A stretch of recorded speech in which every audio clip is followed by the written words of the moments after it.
The Ninja Academy always trained children who wanted to follow their dream of becoming excellent shinobi, and among them was our beloved protagonist, Naruto. Well, his childhood was not easy at all. Despite the third Hokage's decree not to mention the attack on Konoha and the Fox, Naruto was not well treated in the village, as the villagers saw him as a monster, and the boy didn't know why. This caused him to always be alone, or be known for the pranks he pulled. When he was at the Ninja Academy, his grades weren't great, and he even failed to pass under Iruka's supervision because, believe it or not, he couldn't perform the shadow clone jutsu like his classmates. Naruto felt terrible and ended up encountering a wicked ninja named Mizuki, who convinced him to steal a very important scroll and tried to manipulate him the entire time. Iruka found the boy and even saved him from being hit by a giant shuriken. During their escape, the teacher and the villain had a confrontation, and in it, Mizuki revealed why people didn't like the blonde boy, speaking about the fox. But upon hearing Iruka's kind words defending him,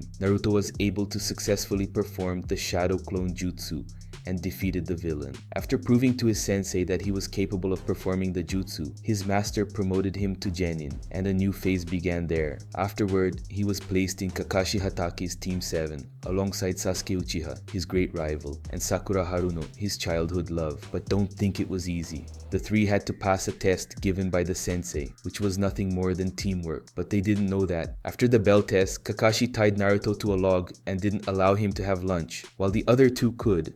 The first to give in was Sasuke, who claimed that Naruto needed to eat and gain strength to continue with the test. Then Sakura also offered her lunch but urged him to hurry as Kakashi could arrive at any moment. And that's exactly what happened. To scare the students, the sensei appeared very angry when he saw that they had offered food to Naruto, but later he stated that all three had passed the test. Thus, Team 7 was officially formed for the first time in many years. Just like all the teams from each village, Team 7 is tasked with missions requested by the villagers, such as doing household chores or acting as bodyguards. After several missions, the most notable being the mission in the Land of Waves, their objective was to escort Tazuna to the location where he was to finish building a bridge. However, a man named Gato wanted to prevent this from happening and hired the services of Zabuza Momochi, known as the Demon of the Hidden Mist, and Haku. The first time Team 7 encountered the villains was on their way to the Land of Waves. Naruto was trembling with fear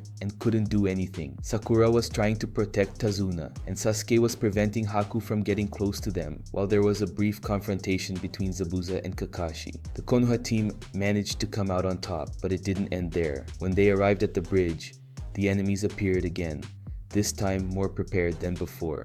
At that moment, two battles were taking place, Kakashi versus Zabuza and Haku versus Sasuke. While the first fight was evenly matched, the Uchiha was struggling due to a crystal ice mirrors technique used by Haku. It was hard to tell where the opponent was exactly, as the images acted like mirrors, allowing Zabuza's helper to move freely within them. Soon after, Naruto also entered the mirrors to help Sasuke, but it became increasingly difficult for both of them. Then, at a certain point in the battle, Sasuke managed to discern the timing of Haku's movements and even landed a hit on him. However, Haku used needles to strike Sasuke's vital points, causing him to collapse in pain.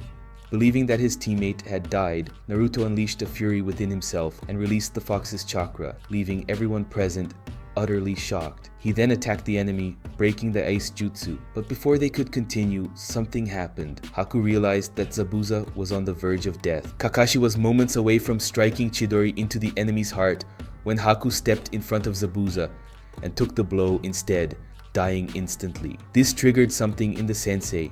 After all, Rin had done the same thing years before, leaving him deeply shocked by the scene. But what truly surprised everyone was Zabuza's reaction, who apparently didn't care about his companion's death, despite the fact that they had always been together. Zabuza's insensitivity towards Haku's death made Naruto extremely angry, and he began to speak out, not only because of the villain's reaction, but also because the boy was important to the man, building a relationship that went far beyond financial interests. Suddenly, Zabuza remembered all the moments he had spent with Haku, and then cried, stating that our beloved protagonist's words cut him deeper than any blade. Furthermore, Gato arrived at the scene and began began mocking the villain for getting emotional about everything. Enraged by all that had happened and determined to avenge Haku, Zabuza showed why he was known as the Demon of the Hidden Mist, killing Gato and all his men with swift strikes. However, he didn't come out unscathed, as he was gravely injured and soon after on the brink of death. But before passing away, Zabuza asked Kakashi to carry his body to Haku's. That way,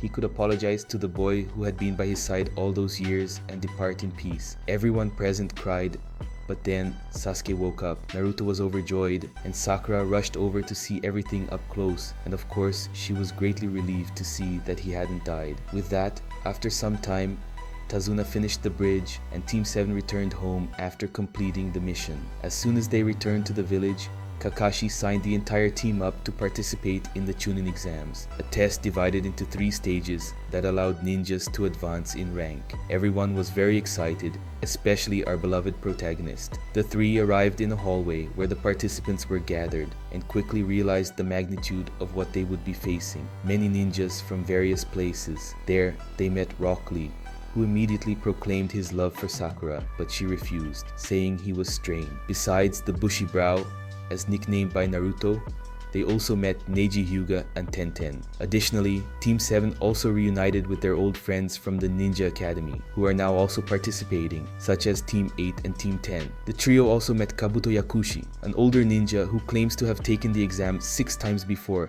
making this his 7th attempt, but he has never managed to complete any of them. Because of this, he has extensive knowledge about the participants, revealing some data he keeps in identification cards. The first phase of the exam was written. The examiner was none other than the psychological torture specialist Ibiki Morino. With every sentence, he encouraged the participants to give up. In that room, all the Genin had to take a test containing 9 questions, with a 10th question to be announced aloud after a certain period of time had passed. The only rule was, do not copy someone else's answer. To prevent this, several assistants of the examiner were seated around the room, observing everything closely. After explaining how everything worked, Ibiki announced that the test had begun. As time passed, the shinobi grew increasingly anxious. The problem was that the 9 questions were very difficult, set at a level that a genin would never be expected to know. Some participants understood the real purpose of the test, to cheat without being caught. This was intended to train the students' skills in stealth and espionage, something that a good ninja should be an expert in. However, many were caught and disqualified. Then Ibiki announced that he would reveal the last question,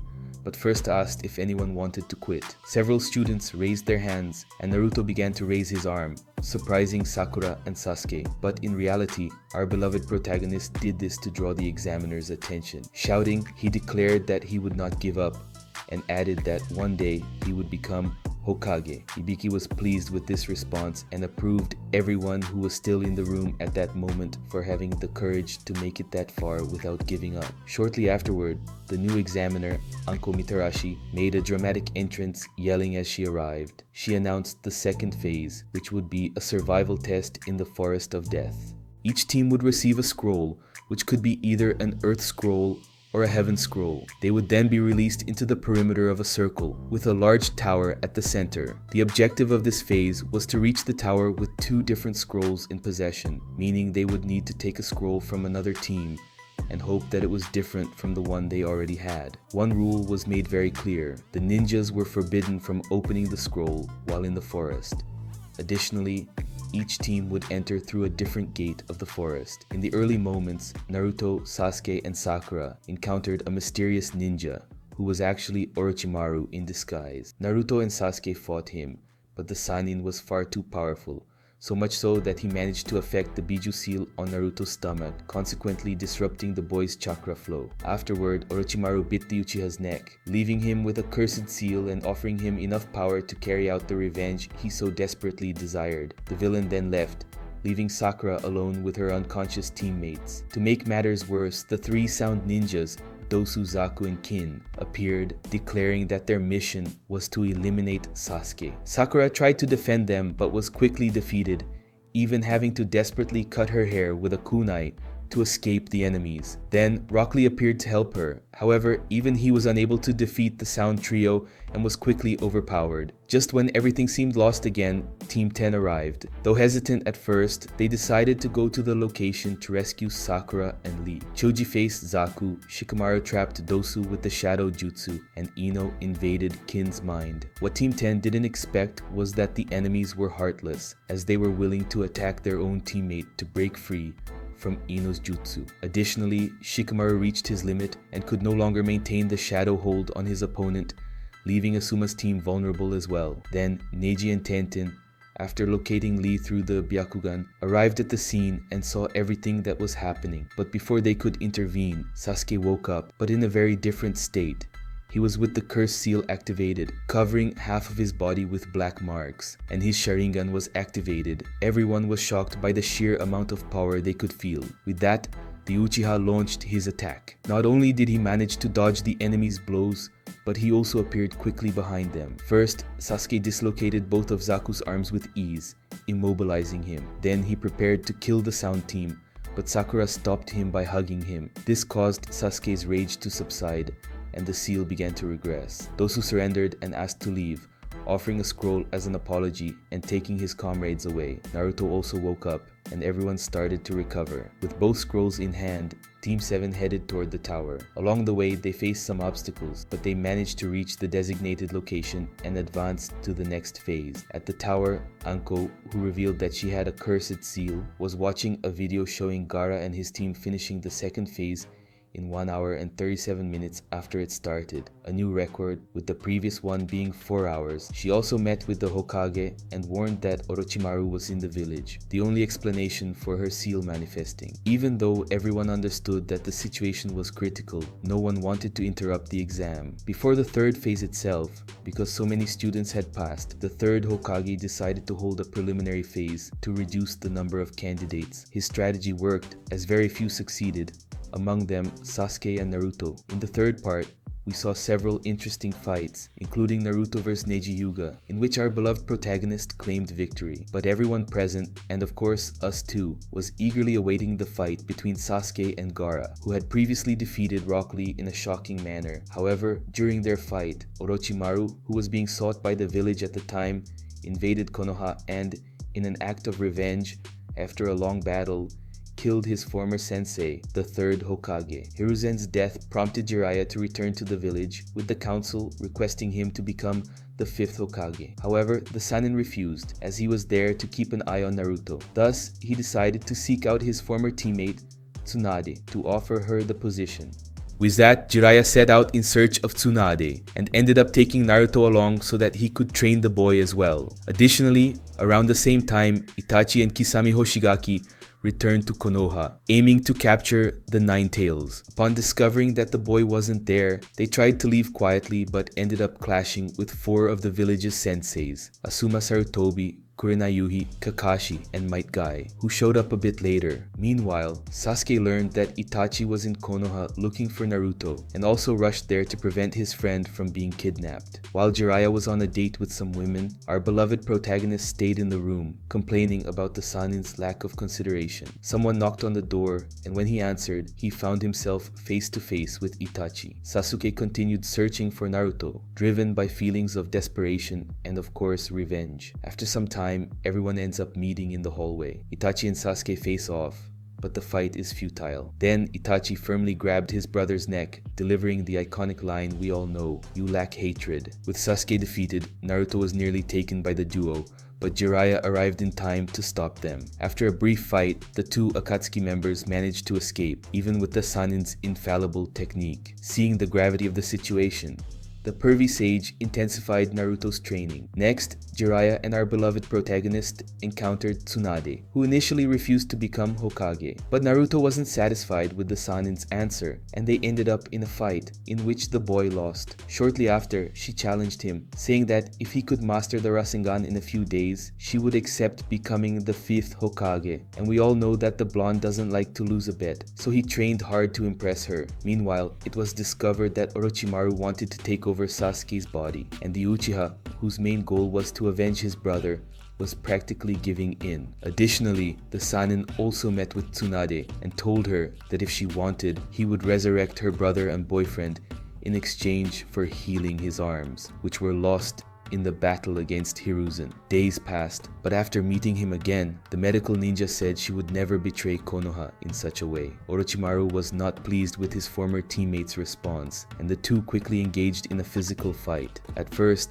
Tsunade had the upper hand in the battle, but upon seeing the amount of blood, she became very nervous and started recalling what had happened to her deceased brother and boyfriend. Realizing this, the Sannin, alongside Kabuto, managed to injure her several times. Naruto and Jiraiya arrived just in time to help her, including a moment where the blonde stepped in front of the villain to protect her from a kunai. Additionally, Naruto finally managed to successfully use the Rasengan, winning the bet he made with Tsunade. Unfortunately, Kabuto recovered very quickly and attacked our beloved protagonist, leaving him gravely injured. For a moment, the future 5th Hokage feared she might lose him too, but when our beloved protagonist showed that he was okay, the relief on her face was evident. Shortly after, a battle ensued between the three legendary Sannin, featuring various techniques including summoning jutsu. The victory went to Jiraiya and Tsunade, who then accepted the position of Hokage and decided to return to Konoha. Along with them, of course, were Shizune, her right-hand woman, and Tonton, her pet pig. Upon arrival, the new Hokage treated Sasuke and Kakashi, as both had been victims of Itachi's Tsukuyomi. Sasuke's frustration grew more intense because he couldn't defeat his brother, leading him to engage in a fight with Naruto. On one side, we saw a Chidori, and on the other, a Rasengan. Sakura ran to stop them, and both attacks were about to hit her, which could have resulted in her death, but Kakashi arrived just in time. After this brief confrontation, it became clear that, despite the destructive power of Sasuke's Chidori, Naruto's Rasengan was even more powerful. Realizing this only deepened the Uchiha's frustration. So, one night, he decided to leave Konoha and meet with Orochimaru. Initially, Sakura tried to stop him, but without much success. Once Tsunade became aware of the situation, she asked Shikamaru, the only Chunin among the Konoha 11, to assemble a team with the mission of rescuing Sasuke. After gathering Choji, Kiba, Naruto, and Neji, he devised a strategy, and they set out. The mission to rescue Sasuke failed, and nearly everyone was killed. However, this arc brought great battles, and even some unexpected collaborations, as Tsunade sent the Sand Trio to reinforce some of them. We also witnessed the confrontation between Sasuke and Naruto at the Valley of the End, where they used various combat techniques and demonstrated their growing strength. This time, the victory went to the Uchiha, who then went to meet Orochimaru. Kakashi arrived shortly after to take the blonde back to Konoha. At the hospital, Shikamaru cried because he had failed the mission and nearly lost his friends, but he was soon comforted by Temari. Meanwhile, Sakura visited Naruto in the hospital and decided that she would no longer be a burden to her friend. Shortly afterward, she went to Tsunade and asked to become the 5th Hokage's apprentice. After recovering from his injuries, Naruto decided to train with Jiraiya outside the village with the goal of becoming even stronger. If you enjoyed the video, check out the screen because I've left a special video about the stories from the past before the events of the original Naruto. Watch it as it's a complete and special video.